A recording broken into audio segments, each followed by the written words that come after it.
This is Syrian Girl. I want to talk to you about why the New World Order hates Syria and why they are attacking the country now. The New World Order is the plan to bring all nations under the control of one power. People might argue about who the real power is behind this agenda, but those who are observant will notice that this New World Order, or NWO, is the end game. Syria has always resisted and is the front lines against the New World Order. One of the ways that Syria resists is that Syria does not have a Rothschild central bank. A Rothschild central bank is a bank that has been bought by the Rothschild family, one of the richest and most powerful families in the world. It is a bank which is under the control of the Bank of International Settlements, which decides how much money is worth in a nation and how much debt a nation has. In Libya, one of the first things that happened after NATO took over that country is their central bank was turned into a Rothschild central bank. Another way in which Syria resists the New World Order is that it has no loan to the International Monetary Fund, or IMF. Syria, before the crisis began, was a totally debt-free country. If it has ever taken out loans, it was not to the IMF, but to a trusted ally like Russia. The first thing that Egypt's new President Morsi did when he came to power was saddle Egypt with $4 billion worth of IMF debt, even though he claims to be a Muslim and Islam is against debt and interest. Because Syria owes no money to world powers and her bank is free from foreign control, she is able to choose her own foreign policy. This is why Syria can oppose imperialism like in Palestine, Libya and Iraq, and ban genetically modified food. Syria has never had genetically modified food and has recently formalized this into law. Companies like Monsanto are among the war profiteers, or dogs of war. When Iraq was invaded, one of the first things that US's Bremer changed in the Iraqi constitution was to make it illegal for farmers to store their own seeds and force them to buy genetically modified seed from Monsanto. Genetically modified seeds are very expensive and carry a promise of being better than natural seeds. Many Indian farmers who bought the seeds and had their crops fail that year committed suicide because they had no money to buy new seeds from Monsanto and couldn't have saved their own seeds because they had entered a contractual agreement to purchase seeds from Monsanto. Famine reigned as a result. Controlling food supply is yet another constraint the New World Order uses to keep countries in check and bring them under the control of the one world government. Syria resists these steps to control her. Syrian state media doesn't shy away from discussions of secret societies. In Syria, talk of secret societies is not seen as a fringe conspiracy, but mainstream. Those that tell you it is not significant that two US presidential candidates, Bush and Kerry, were both members of the same tiny secret society, the Skull and Bones, are willingly blind.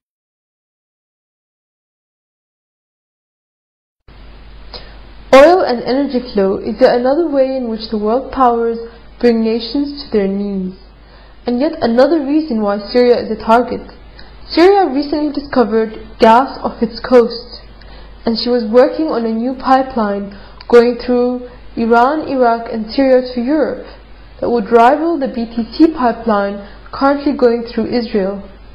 Forcing oil to pass through Israel through the BTC pipeline is the way in which the New World Order uses Israel as their hub of control of the oil flow between Europe, Asia and Africa.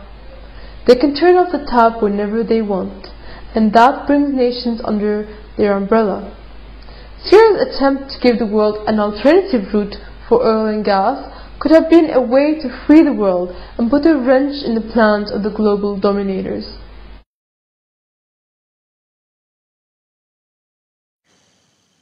And I have spoken about this at length, but Syria is one of the last countries left that does not recognize the apartheid state of Israel and resists the Zionist agenda, which is a large part of the New World Order.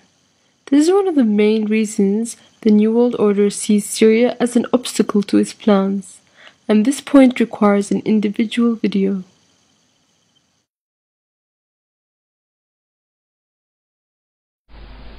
Another reason why the New World Order hates Syria is that it is a secular country in the Middle East. Afghanistan, Libya, Iraq, and much of North Africa were secular nations.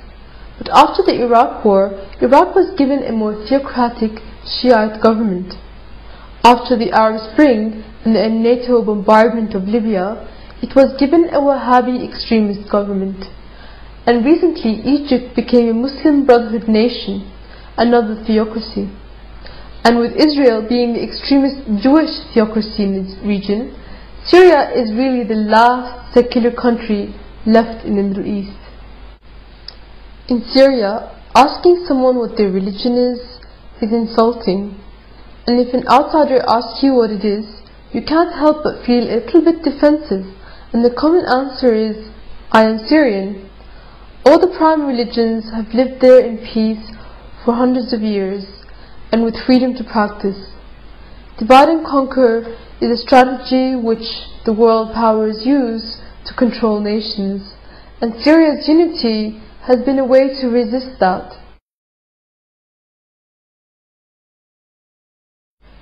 Syria has a very strong national and cultural identity. If you have ever traveled the world, you will notice that you can find the same shops and the same culture being spread everywhere. You can find the same clothing item in a shop in Dubai that you can find in a shop in France.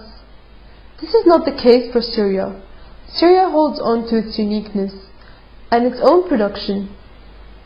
Coca-Cola and other foreign companies used to be banned in Syria, but years ago the current president unbanned them, which I believe was a huge mistake.